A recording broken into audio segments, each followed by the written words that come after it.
सेना की इन्फेंट्री वार करने के लिए धीरे धीरे आगे बढ़ती है।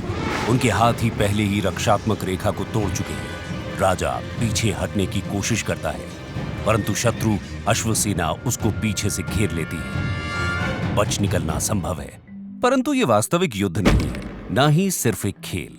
अपने लगभग 1.5 सदी के अस्तित्व में शतरंज को युद्ध कौशल का एक उपकरण, मानवीय प्रसंगों के लिए एक रूपक और प्रतिभा के बेंचमार्क के रूप में जाना जाता है।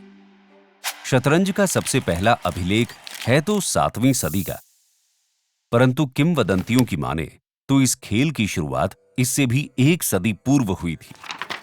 मान्यता है कि जब गुप्त साम्राज्य का सबसे छोटा राजकुमार युद्ध में मारा गया, तो उसके भाई ने अपनी दुखी मां को उस दृश्य का वर्णन करने के लिए एक तरीके का आविष्कार किया। 8x8 के एक अष्टापद तख्ते पर व्यवस्थित था। 2 प्रमुख विशेषताओं वाला एक नया खेल उभरा। भिन्न प्रकार के मोहरे चलाने के लिए भिन्न प्रकार के नियम, और एक अकेले राजा का मोहरा जिसका भाग्य परिणाम निर्धारित करता था। यह खेल चतुरंग कहा जाता था। 4 भागों के लिए प्रयोग किया जाने वाला संस्कृत का शब्द, परंतु ससनिद फारस में प्रचारित होने से इसको अपना वर्तमान नाम और शब्दावली मिली, शतरंज, जो उत्पन्न हुआ शाह अर्थात राजा और शहमात से, शह और मात या असहाय राजा से। फारस की 7वीं सदी की इस्लामी विजय के बाद अरबी दुनिया का शतरंज से परिचय हुआ। सामरिक अनुकरण की अपनी भूमिका से ऊपर उठकर यह अंततः काव्य कल्पना का एक समृद्ध स्रोत बन गया। राजनयिक और दरबारी शतरंज के शब्दों का प्रयोग राजनीतिक शक्ति के लिए करने लगे। सत्तारूढ़ खलीफा स्वयं उत्सुक खिलाड़ी बन गए। इतिहासकार अल मसूदी तो इस खेल को संयोग के खेलों से मनुष्य की स्वतंत्र इच्छा का इच्छा पात्र मानते थे। रेशम मार्ग इस खेल को पूर्व और दक्षिण पूर्व एशिया ले गया, जहां इसके बहुत से स्थानीय संस्करण विकसित हुए। चीन में शतरंज के मोहरों को तख्ते के वर्गों के प्रतिच्छेदन पर रखते थे, उनके देश के रणनीति के खेल गो की तरह। मंगोल के नेता तमरलेन के राज में नगरकोट नाम के सुरक्षित वर्ग वाला 11x10 का तख्ता होता था, और जापानी शोगी खेल में विपक्षी खिलाड़ी बंदी बनाए मोहरों का प्रयोग कर सकता था। परंतु शतरंज ने अपना आधुनिक रूप यूरोप में लेना शुरू किया। 1000 ईस्वी तक ये खेल दरबारी शिक्षा का हिस्सा बन चुका था।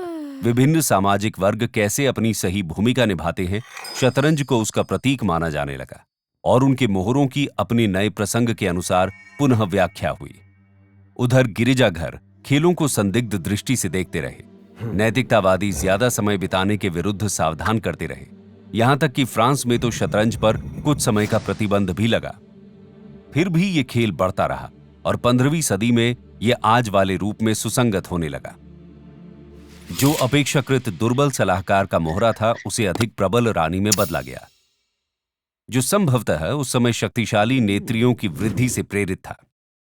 इस बदलाव ने इस खेल के वेग को बढ़ा दिया, और जैसे जैसे कुछ और नियम प्रसिद्ध हुए, समान प्रारंभों और अंतों का विश्लेषण करते आलेख उजागर हुए।